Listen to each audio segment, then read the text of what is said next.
Good morning, everybody. If you're in charge of the holiday bird, we've got some news for you. Turkey prices are going down just in time for Thanksgiving. So who prices turkeys? Is it the grower, the distributor? Is it the seller? Jeff Wagner explains the many steps helping shoppers save this year. Everybody's heard about the bird. Talking turkey can be a costly conversation, but the word on the bird this season I'm gonna get a butterball. You know it. is far from foul, especially the price you pay at the store. Turkey prices are down anywhere from 9 to 13%, according to a new report from Wells Fargo. A report Dr. Michael Swanson helped research and write. Minnesota produces 1 out of 4 turkeys in this country.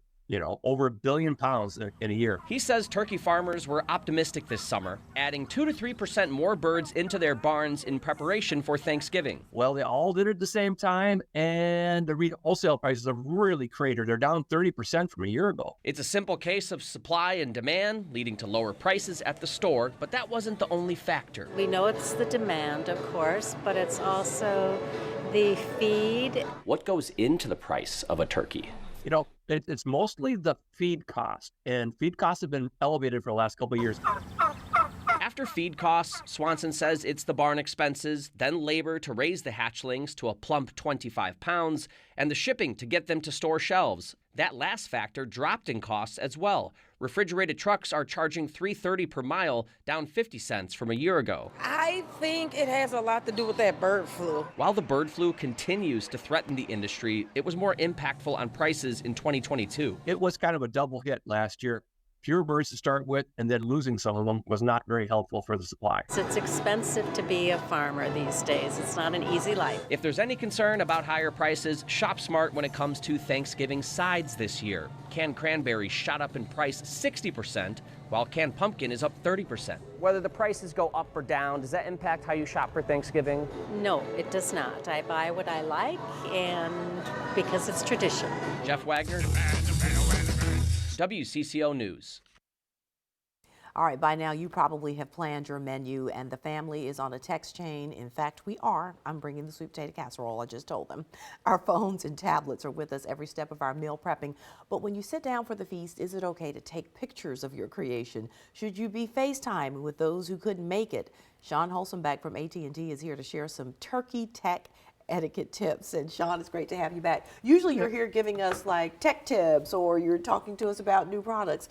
This is straight etiquette today, right? That's correct. All right, so tell us when we should and shouldn't have those phones out on Thanksgiving. Definitely. Almost everyone that I know has a device nowadays, from the toddler that has a tablet doing learning games to the grandparents learning to do FaceTime for the first time, yes. Right? So when you have all these people in one place, you can have anywhere from 3 to over a dozen devices at the table, right? So it's real important to make sure when you're doing that you set time aside for family, and just make sure that you're in the moment, right? In the moment. Yes. That is great advice. It really is. It's really easy to be sitting down with a group of people and everybody's sort of absorbed in their phones, and you kind of miss what's going on around you. So be in the moment. That's the first piece of advice. You also say no paparazzi at the table. Yeah, there's a time and place for everything, and when you're having a meal with everybody, that's probably not the time to take the pictures. But like for my family, we actually make it a family event. So we actually, after the meal, we'll go out and we'll take all the family photos together, and it includes everybody. So somebody that doesn't have a smartphone and they can participate because they'll be in the picture. Well, people do like to show pictures of their food, like before everything gets all messed up. So take that one before shot of the spread so that you can send it out to everybody, but then the phones go away, right? Correct. You also say it's important to take some breaks. Yeah, it's not really good to just have that phone device glued to your hand the whole time. So you definitely want to take breaks because again, you want to be in the moment. You want to be with family. That's what we have the holidays for. Sure. So take advantage of that. And if you do have to FaceTime somebody that's not there, just kind of set some time aside to be able to do that. And I would say, just as an addition to that, when you are doing those FaceTiming or texting people who aren't there, make it that everybody's involved in that. I mean, because the whole point is that the person misses everybody, not just you. So that's a cool way to do that. Any other time you think it's okay to have it out? Well, definitely during the holidays, if you want to like do some music and stuff, some themes and stuff like that, you can get some nice speakers, and that way you can kind of listen to music, holiday music for anything like that, and that's kind of just more entertainment. Absolutely. And then of course, when you get ready to take pictures, you can, we have some like the Motorola Razr Plus here. This is a real good device. You can see it's a flip, and you can actually sit it down and take a picture from afar. So it's a really nice, and these are only $5 a month So on this installments. phone is a flip, but it is still a smartphone. It is. It is. You can. This right here. What happens is you can actually flip it all the way, just like a smartphone. But it also is a flip, so you can put it directly into your pocket. So, and Is this a phone that you would suggest for a child with their first phone? Actually, I would, and the reason for that is you can, by not being a smartphone, you can program that to be very simple buttons on there, and it's not very expensive because it is only $5 a month on installment. So, and you can have data on it or not. Maybe it's when my daughter got her first phone, she had to be somewhere where there was Wi-Fi in order for her to access that data. Correct. All right. So all very good advice. Spend time with your families. Have a great time. Take the phones out. Take a few pictures. Put them away and enjoy. Yes. Happy Thanksgiving. Great to see you as always. Thank you. All right, stay with us, everybody. Just ahead, unclog your nose. We've got some advice from a doctor coming up next. Welcome back, everyone. It's the main ingredient in popular over-the-counter cold and allergy medications, but an advisory committee to the U.S. Food and Drug Administration recently said phenylephrine in the form of a pill may not actually do anything to ease nasal congestion. Mandy Gaither has more with an allergist on ways to help a stuffy nose this respiratory virus season. If you're sneezing, have a stuffy or runny nose, you may have a cold or allergies, and antibiotics won't help. Typically, it just takes time. So 10 to 14 days later, you should continue to see improvement, and by then, hopefully all of those symptoms go away. While phenylephrine, an ingredient in many popular over-the-counter cold and allergy medications, has been deemed ineffective in easing nasal congestion in tablet form by FDA advisors, there are other ways to unclog a nose, says Dr. Sandra Hong with Cleveland Clinic. Things like saline rinses can be very helpful. You may have heard of neti pots, and that's where you actually use either boiled water that's been cooled or distilled water. And it typically has salt and baking soda in it to flush out the sinuses and the nasal passages. Hong says over-the-counter topical decongestants can also help temporarily, but says not to use them longer than 3 to 5 days because they can make nasal congestion worse. She says nasal steroid and antihistamine sprays can also help, and there are still oral decongestants.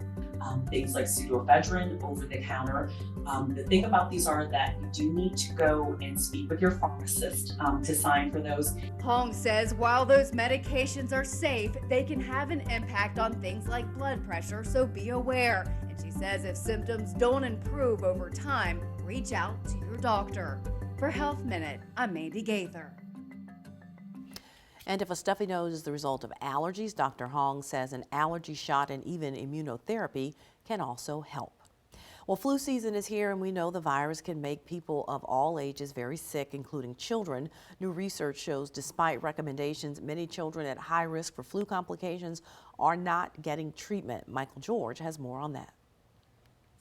Antiviral treatments can make the flu less severe in children, but new research in the journal Pediatrics shows less than 2/3 with a flu diagnosis receive the medication.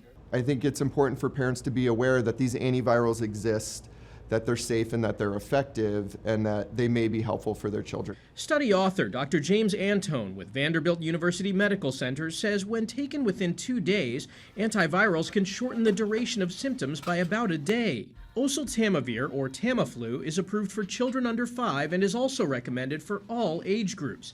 National guidelines say all children under 2 should get an antiviral, but the findings show just 37% are prescribed the treatment. We know that these antivirals can prevent hospitalizations and complications in this very vulnerable age group. We know that children less than 2 have poor influenza outcomes compared to older children and adults. Flu activity remains low nationally, but is picking up. Doctors say antivirals can also help prevent transmission. there can be some side effects. For the most commonly prescribed antiviral, oseltamivir, it can cause a little bit more vomiting than children who don't have it. And there's a warning on the label for neuropsychiatric events. These events are very uncommon. It seems that both providers and parents seem to think they work less well than they actually do and have more side effects than they actually do. Dr. Antone encourages parents to have a conversation with their pediatrician. Michael George, CBS News. Children with obesity and asthma are at high risk for flu complications and are recommended to get those antivirals.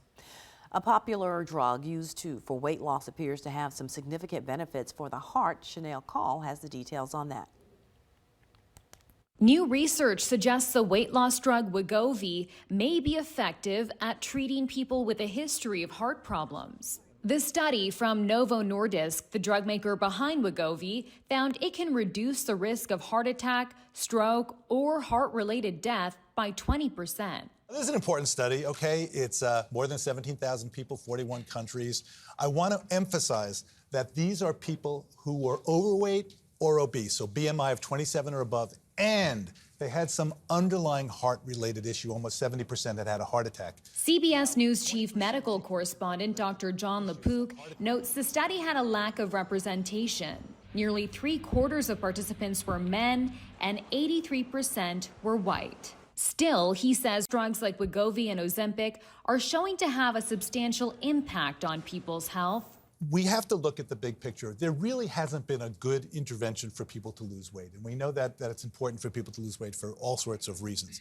So this is a tool in our toolbox, right? Okay. But it's not the only tool in our toolbox. We do have diet and we do have exercise, and I think that's really important. Medical experts hope this study encourages insurance companies to cover weight loss drugs and make them more affordable. Chanel Call, CBS News. Dr. LaPook says these drugs are not meant for people looking to lose just 5 or 10 pounds and that studies have not closely looked at how the drugs affected people who are not obese. A ghostly story tonight on WCBI will show you how it all started just ahead. Welcome back. The ghosts that started it all are crossing the pond for the U.S. network premiere of Ghost UK. The British series, which premiered in 2019 and inspired the hit CBS version, brings comedy chaos in all matters of life and death. Check out this behind-the-scenes look.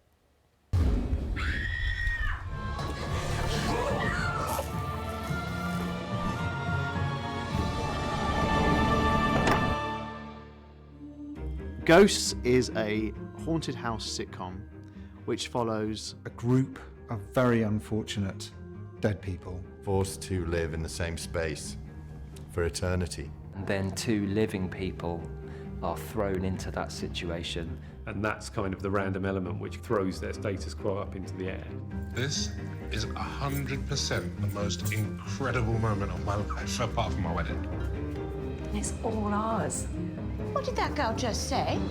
She must be related to you. What is Ghosts? Ghost is a show about a young, cool couple. Okay. Does it look nice? That's potpourri.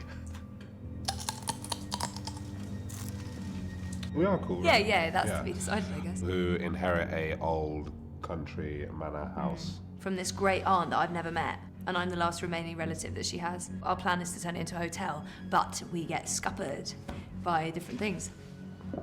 I've never used that word. Scuppered? That is a good word. Do you want to try it now? Yeah. We get scuppered. Scuppered. Kill him. I quite agree. I fall out of the window.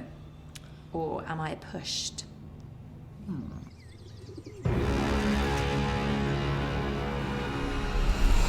Pushed. I'm pushed out the window. And the last thing I think I see is all these people gathering in the window.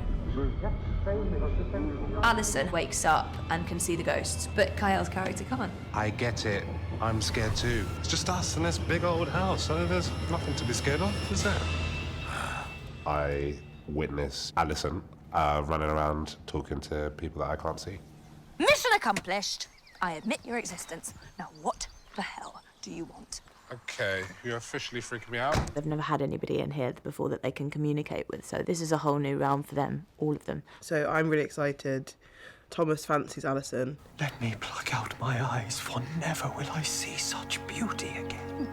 and Pat is just sort of excited to welcome Alison. Hello!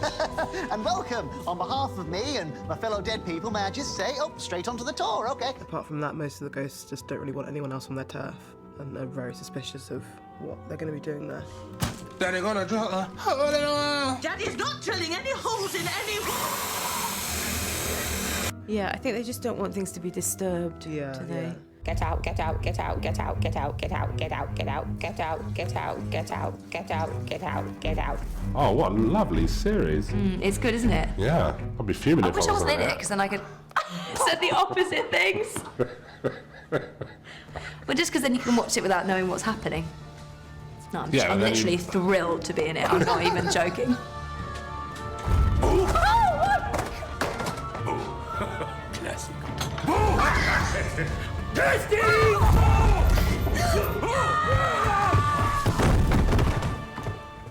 Well, that seems pretty conclusive. She can also hear us. Don't miss Ghosts UK tonight on WCBI at 8 p.m. From grunge to pop to hip-hop, one music critic believes the best music belongs to the 90s. I might agree. We'll tell you why coming up next on Mid-Morning. Rob Harvilla is a longtime music critic and podcaster with a new book breaking down 90s music. He spoke with Vlad Dutier about finding the joy in any song.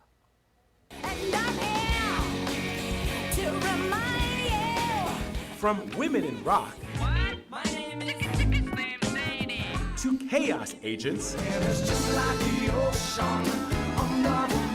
and even the surprise hits of the decade. It's Rob Harvilla's mission to make sense of it all. I wanted to do a podcast about songs, and I fixed very quickly on the 90s because it is, in my opinion, the greatest musical era in world history, and that's because I grew up in the 90s. That's it. You're definitively saying... Yes, that's what I'm saying. Like the greatest generation, forget you guys. Forget it. Forget all that stuff. The Beatles, you guys... Overrated. The Beatles were fine. I have nothing against the Beatles, but the Beatles got nothing on Stone Temple Pilots. That's all I'm saying. Man, this is going to be the most controversial piece I've ever done. Harvilla helms the Ringers podcast, 60 songs that explain the 90s, a project so popular it spawned a book by the same name. Like the podcast, the book takes a deep dive into songs that define the decade based on genre, style, and impact. Those familiar pop sounds at the end of the 1990s? Not an accident. You hear like the Backstreet Boys, I Want It That Way, and it's just a simple pop song, you know? Which makes no sense. Which makes no sense. What do they want? It does not occur. Tell me why what? Why what? You know, I want what way? Yeah, No, exactly. Pop is frivolous by design, but it's so good at hiding all the work, you know, the machinations behind it. Hip-hop saw an evolution in the 90s, with lyrics that were much more intentional. The biggest rap stars of the 90s were gods. What I try and do is sort of make them mortal again. Even saw the lights of the Goodyear blunt, and it read Ice Cube's a pen. You write about an interview that Ice Cube gave where he said that he, in his mind, was writing and creating music for black kids, and that white kids were eavesdropping. Exactly, and that's a very startling word to hear if you're me, if you're one of the eavesdroppers, but it's absolutely correct. You are just listening in on a conversation that other people are having, even if it's a global conversation now. So the Village Voice was your home for 5 years? It was. A rock critic for over 20 years, Harvilla's work includes stints at Deadspin and the Village Voice. All I wanted to do was be a rock critic, you know, and write for Rolling Stone. And this is where I ended up, and it was awesome. He now does his dream job from his home in Columbus, Ohio, where he lives with his wife and kids. My kids get tired of the music that I'm listening to sometimes. Like, stop it, Dad. That's enough. Especially when it's annoyingly catchy. Los Del Rio, just two sweet dudes from Spain. They had like a 30-year career. And they come up with this catchy song, and suddenly they're global pop stars. And you can't talk about the 90s without talking about grunge. key to it was like not wanting to be a rock star, because I'm not doing it for the magazine covers, I'm not doing it for the adulation, I'm doing it for the right reasons. But some of that is a myth as well. You know, you're not a rock star accidentally. You do want this. The suicide of Nirvana frontman Kurt Cobain rocked his fans. An example, Harvilla says, of the power of these icons to connect through their music.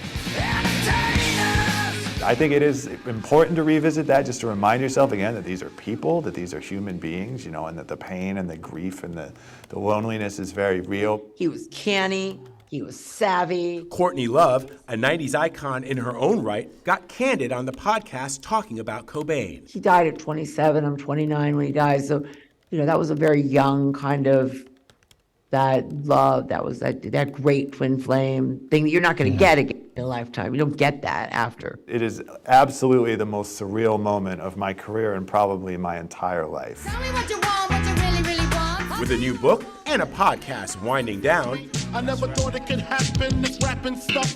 Harvilla, as humble as he might be, realizes he's gotten people to understand the music they love a little better. I'm just some guy, you know. The whole reason I'm doing this is I talk about personal experiences I had in the hopes that it gets you thinking about personal experiences.